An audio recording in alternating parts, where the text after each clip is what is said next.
Lamentation 1. Comment est-elle assise solitaire, la ville si peuplée? Celle qui était grande entre les nations est semblable à une veuve, la princesse des provinces est devenue tributaire. Elle pleure durant la nuit, et les larmes couvrent ses joues, de tous ceux qu'elle aimait aucun ne la console, tous ses amis ont agi perfidement contre elle, ils sont devenus ses ennemis. Judas s'est exilé devant l'affliction et la grandeur de sa servitude, il demeure au milieu des nations, et il n'y trouve point de repos, tous ses persécuteurs l'ont saisi dans l'angoisse.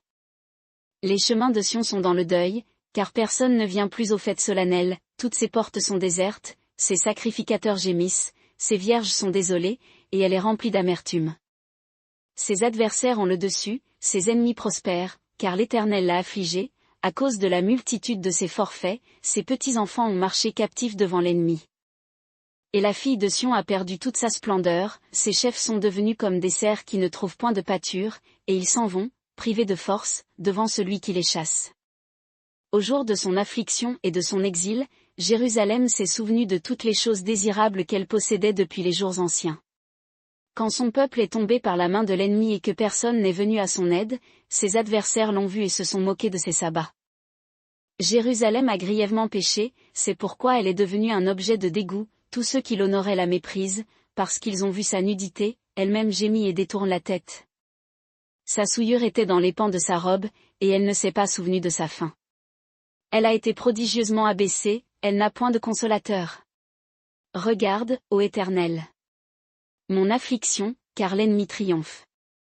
L'adversaire a étendu la main sur tout ce qu'elle avait de plus désirable, car elle a vu entrer dans son sanctuaire les nations, au sujet desquelles tu avais donné cet ordre, elles n'entreront point dans ton assemblée.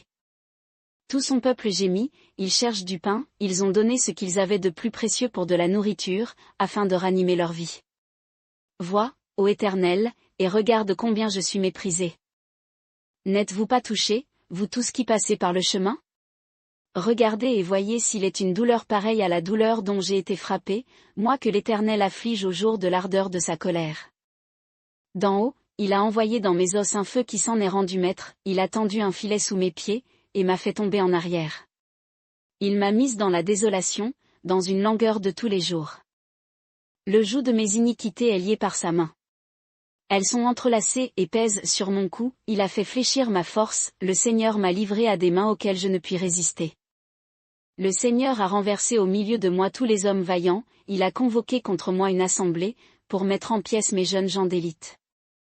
Le Seigneur a foulé au pressoir la Vierge, fille de Juda.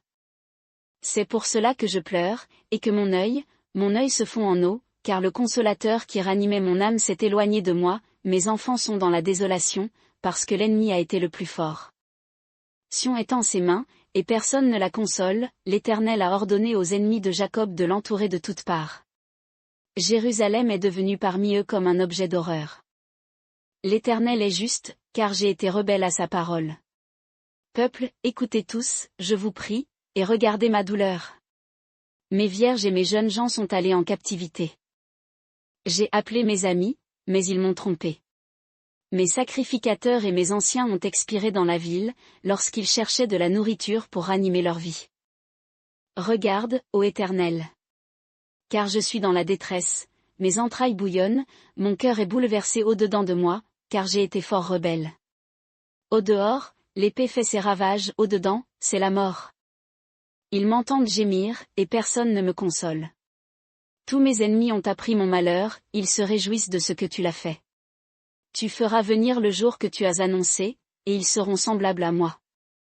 Que toute leur malice vienne devant toi, et traite-les comme tu m'as traité, à cause de toutes mes transgressions, car mes gémissements sont en grand nombre, et mon cœur est languissant. Lamentation 2. Comment le Seigneur, dans sa colère, a-t-il couvert d'un nuage la fille de Sion? Il a précipité des cieux sur la terre la gloire d'Israël, et au jour de sa colère il ne s'est point souvenu du marchepied de ses pieds. Le Seigneur a détruit sans pitié toutes les demeures de Jacob, il a ruiné, dans sa fureur, les forteresses de la ville de Juda, il les a jetées par terre, il a profané le royaume et ses chefs. Dans l'ardeur de sa colère, il a brisé toute la force d'Israël, il a retiré sa droite en présence de l'ennemi, il a allumé dans Jacob comme un feu flamboyant, qui consume de toutes parts. Il a tendu son arc comme un ennemi, sa droite s'est tenue comme celle d'un adversaire, il a tué tout ce qui était agréable à l'œil, sur la tente de la fille de Sion, il a répandu comme un feu sa colère. Le Seigneur a été comme un ennemi, il a détruit Israël, il a détruit tous ses palais, il a ruiné toutes ses forteresses, il a multiplié chez la fille de Juda les gémissements et les plaintes. Il a ravagé son enclos comme un jardin, il a détruit le lieu de son assemblée. L'Éternel a fait oublier, dans Sion, la fête solennelle et le sabbat, et dans l'indignation de sa colère, il a rejeté le roi et le sacrificateur. Le Seigneur a dédaigné son autel, il a répudié son sanctuaire, il a livré aux mains de l'ennemi les murailles de ses palais, ils ont jeté leurs cris dans la maison de l'Éternel, comme en un jour de fête.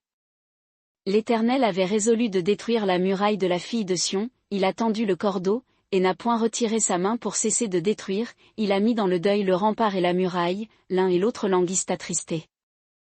Ses portes sont enfoncées en terre, il en a détruit et brisé les barres. Son roi et ses chefs sont parmi les nations, la loi n'est plus, ses prophètes même ne reçoivent aucune vision de l'Éternel. Les anciens de la fille de Sion sont assis à terre et se taisent, ils mettent de la poussière sur leur tête, ils se sont ceints de sacs, les vierges de Jérusalem laissent retomber leur tête vers la terre. Mes yeux se consument dans les larmes, mes entrailles bouillonnent, et mon foie se répand sur la terre, à cause de la plaie de la fille de mon peuple, parce que les petits-enfants et ceux qui sont à la mamelle défaillent dans les places de la ville. Ils disaient à leur mère, où est le froment et le vin? Lorsqu'ils défaillaient comme des blessés à mort dans les places de la ville, et rendaient l'âme sur le sein de leur mère. Quel témoignage présenterai-je? À quoi te comparerai-je, fille de Jérusalem? Et à qui t'égalerai-je, pour te consoler, vierge, fille de Sion? Car ta plaie est grande comme la mer, qui est-ce qui te guérira? Tes prophètes ont eu pour toi des visions mensongères et vaines, ils ne t'ont point découvert ton iniquité, pour détourner ta captivité, mais ils ont eu pour toi des oracles de mensonges et d'égarements. Tous les passants battent des mains à ton sujet, ils sifflent, ils branlent la tête, contre la fille de Jérusalem. Est-ce là, disent-ils, la ville qu'on appelait la parfaite en beauté, la joie de toute la terre? Tous tes ennemis ouvrent la bouche contre toi, ils sifflent et grincent des dents, ils disent, nous les avons engloutis. Oui, c'est ici le jour que nous attendions, nous y sommes parvenus, nous le voyons. L'Éternel a fait ce qu'il avait résolu, il a accompli sa parole qu'il avait dès longtemps arrêtée, il a détruit, il n'a point épargné. Il a réjoui l'ennemi à ton sujet, et il a relevé la force de tes adversaires. Leur cœur crie vers le Seigneur, muraille de la fille de Sion. Verse des larmes, comme un torrent, jour et nuit, ne te donne pas de relâche, et que la prunelle de tes yeux ne se repose point. Lève-toi et crie de nuit, dès le commencement des veilles de la nuit, répands ton cœur comme de l'eau, en la présence du Seigneur. Lève tes mains vers lui, pour la vie de tes petits-enfants, qui meurent de faim au coin de toutes les rues. Regarde, ô Éternel. Et considère qui tu as ainsi traité. Fallait-il que les femmes dévorassent leurs fruits, les petits-enfants, objets de leurs caresses? Fallait-il que le sacrificateur et le prophète fussent tués dans le sanctuaire du Seigneur? Le jeune homme et le vieillard sont couchés par terre dans les rues, mes vierges et mes jeunes gens d'élite sont tombés par l'épée, tu as tué, au jour de ta colère, tu as égorgé, tu n'as point épargné. Tu as appelé de toutes parts sur moi les frayeurs, comme à un jour de fête solennelle, et au jour de la colère de l'Éternel, nul n'a échappé ni survécu. Ceux que j'avais caressés et élevés, mon ennemi les a consumés. Lamentation 3. Je suis l'homme qui ai vu l'affliction sous la verge de sa fureur. Il m'a conduit et fait marcher dans les ténèbres, et non dans la lumière. Contre moi seul il tourne et retourne sa main tout le jour. Il a fait vieillir ma chair et ma peau, il a brisé mes os. Il a bâti contre moi, et m'a environné d'amertume et de peine. Il m'a fait habiter dans des lieux ténébreux, comme ceux qui sont morts dès longtemps. Il a élevé autour de moi un mur, afin que je ne sorte point, il a appesanti mes fers. Même quand je crie et que j'appelle du secours, il repousse ma prière. Il a fermé mes chemins avec des pierres de taille, il a ruiné mes sentiers. Il a été pour moi un ours en embuscade, un lion dans les lieux cachés. Il a détourné mes chemins, il m'a déchiré, et il m'a mis dans la désolation. Il a tendu son arc, et m'a placé comme un but pour la flèche. Il a fait entrer dans mes reins les flèches de son carquois. Je suis la risée de tout mon peuple, et leur chanson tout le jour. Il m'a rassasié d'amertume, il m'a enivré d'absinthe. Il m'a brisé les dents avec du gravier, il m'a couvert de cendres. Tu as éloigné la paix de mon âme, j'ai oublié le bonheur. Et j'ai dit, ma force est perdue, et l'espérance que j'avais en l'Éternel. Souviens-toi de mon affliction et de ma misère, ce n'est qu'absinthe et que poison. Mon âme s'en souvient sans cesse, et elle est abattue au-dedans de moi. Voici ce que je veux rappeler à mon cœur, et c'est pourquoi j'aurai de l'espérance. Ce sont les bontés de l'Éternel, que nous n'ayons pas été consumés, ses compassions n'ont point défailli. Elles se renouvellent chaque matin, ta fidélité est grande. L'Éternel est mon partage, dit mon âme, c'est pourquoi j'espérerai en lui. L'Éternel est bon pour ceux qui s'attendent à lui, pour l'âme qui le recherche. Il est bon d'attendre en repos la délivrance de l'Éternel. Il est bon à l'homme de porter le joug dès sa jeunesse. Il sera assis solitaire et silencieux, parce que Dieu le lui impose. Il mettra sa bouche dans la poussière, en disant, peut-être y a-t-il quelque espérance. Il tendra la joue à celui qui le frappe, il sera rassasié d'opprobre. Car le Seigneur ne rejette pas à toujours. Mais s'il afflige, il a aussi compassion, selon la grandeur de sa miséricorde. Car ce n'est pas volontiers qu'il afflige et contriste les fils des hommes. Quand on foule sous les pieds tous les prisonniers du pays. Quand on pervertit le droit de quelqu'un en la présence du Très-Haut. Quand on fait tort à quelqu'un dans sa cause, le Seigneur ne le voit-il pas? Qui est-ce qui dit qu'une chose est arrivée, sans que le Seigneur l'ait commandée?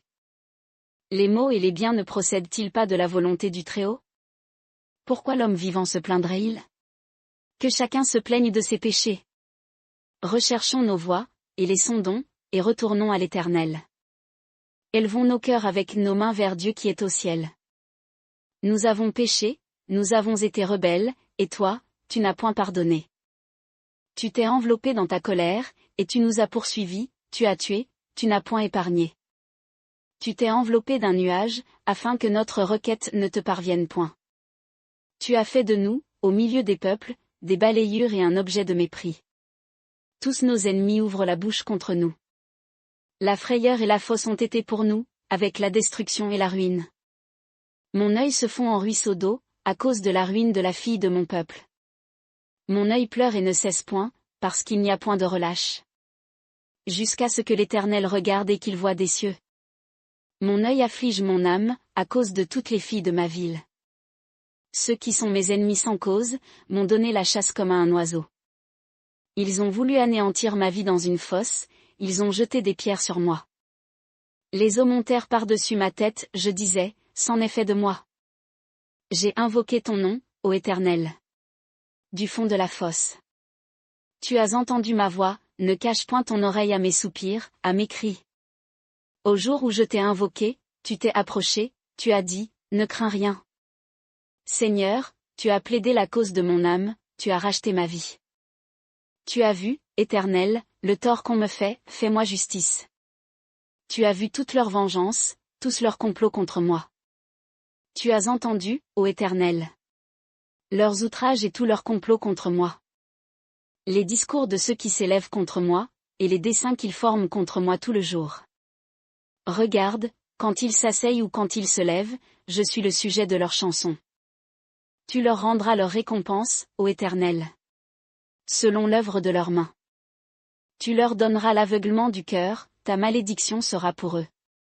Tu les poursuivras dans ta colère, tu les extermineras, ô Éternel. De dessous les cieux. Lamentation 4. Comment leur s'est-il obscurci, et leur fin s'est-il altéré? Comment les pierres du sanctuaire sont-elles semées au coin de toutes les rues? Comment les enfants chéris de Sion, estimés à l'égal de l'or pur, sont-ils réputés comme des vases de terre, ouvrage de la main d'un potier? Les chacals même tendent la mamelle, et allaitent leurs petits, mais la fille de mon peuple est devenue cruelle comme les autruches du désert. La langue du nourrisson s'attache à son palais par la soif, les petits enfants demandent du pain, et personne ne leur en distribue. Ceux qui mangeaient des viandes délicates périssent dans les rues, et ceux qui étaient nourris sur l'écarlate embrassent le fumier. Et la peine de l'iniquité de la fille de mon peuple est plus grande que celle du péché de Sodome qui fut renversé, comme en un moment, sans qu'aucune main d'homme fût venue sur elle. Ces princes étaient plus éclatants que la neige, plus blancs que le lait, leur teint était plus vermeil que le corail, leur beauté était celle du saphir. Leur visage est plus sombre que la noirceur même, on ne les reconnaît plus dans les rues, leur peau est attachée à leurs os, elle est devenue sèche comme le bois. Ceux qui périssent par l'épée sont plus heureux que ceux qui périssent par la famine, car ceux-ci sont consumés peu à peu, exténués par le défaut du produit des champs. De tendres femmes ont, de leurs mains, fait cuire leurs enfants, et ils leur ont servi de nourriture, dans la ruine de la fille de mon peuple. L'Éternel a épuisé sa fureur, il a répandu l'ardeur de sa colère, il a allumé dans Sion un feu qui a dévoré ses fondements. Les rois de la terre, ni aucun des habitants du monde, n'auraient cru que l'adversaire, que l'ennemi entrerait dans les portes de Jérusalem.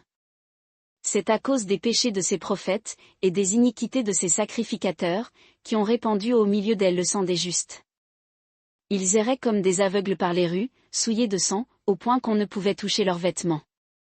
On leur criait, « Retirez-vous, souillés. Retirez-vous, retirez-vous, ne nous touchez pas. » Ils sont en fuite, ils errent çà et là. On dit parmi les nations, ils n'auront plus leur demeure. La face de l'Éternel les a dispersés. Ils ne les regardent plus. Ils n'ont pas eu de respect pour les sacrificateurs, ni de pitié pour les vieillards. Et pour nous, nos yeux se sont consumés jusqu'ici après un vain secours. Du haut de nos tours, nous avons regardé vers une nation qui ne pouvait nous délivrer. Ils épiaient nos pas, afin de nous empêcher de marcher dans nos places. Notre fin est proche, nos jours sont accomplis, notre fin est venue. Nos persécuteurs étaient plus légers que les aigles des cieux, ils nous ont poursuivis sur les montagnes, ils nous ont dressé des embûches dans le désert. Celui qui nous faisait respirer, loin de l'Éternel, a été pris dans leur fosse, lui de qui nous disions, nous vivrons sous son ombre parmi les nations. Réjouis-toi, et sois dans l'allégresse, fille d'Édom, qui demeure dans le pays d'Ut. La coupe passera aussi vers toi, tu en seras enivré, et tu seras mise à nu. Fille de Sion. La peine de ton iniquité est finie, le Seigneur ne t'emmènera plus en captivité. Fille d'Édom. Il visitera ton iniquité, il mettra tes péchés à découvert. Lamentation 5. Souviens-toi, ô Éternel, de ce qui nous est arrivé. Regarde et vois notre opprobre. Notre héritage a passé à des étrangers, nos maisons à des inconnus. Nous sommes devenus des orphelins sans père, et nos mères sont comme des veuves. Nous buvons notre eau à prix d'argent, c'est contre paiement que nous vient notre bois. Le joug sur le cou, nous souffrons la persécution, nous sommes épuisés, nous n'avons point de repos. Nous avons tendu la main vers l'Égypte et vers l'Assyrie, pour nous rassasier de pain. Nos pères ont péché, ils ne sont plus, et nous portons la peine de leur iniquité. Des esclaves dominent sur nous, et personne ne nous délivre de leurs mains. Nous cherchons notre pain au péril de notre vie, à cause de l'épée du désert. Notre peau est brûlée comme un four, par l'ardeur véhémente de la faim. Ils ont déshonoré les femmes d'Sion, et les vierges dans les villes de Juda. Des chefs ont été pendus par leurs mains, la personne des anciens n'a point été respectée. Les jeunes gens ont porté la meule, et les enfants ont chancelé sous le bois. Les vieillards ne se trouvent plus aux portes, les jeunes gens ont abandonné leur lyre. La joie de notre cœur a cessé, nos danses sont changées en deuil. La couronne de notre tête est tombée. Malheur à nous! Parce que nous avons péché. C'est pour cela que notre cœur est malade, c'est pour ces choses que nos yeux sont obscurcis. C'est à cause de la montagne de Sion, qui est désolée, tellement que les renards s'y promènent. Mais toi, Éternel, tu demeures éternellement, et ton trône subsiste d'âge en âge. Pourquoi nous oublierais-tu à jamais, pourquoi nous abandonnerais-tu si longtemps? Convertis-nous à toi, Éternel, et nous serons convertis. Renouvelle nos jours comme ils étaient autrefois. Nous aurais-tu entièrement rejetés? Serais-tu en colère contre nous à l'excès?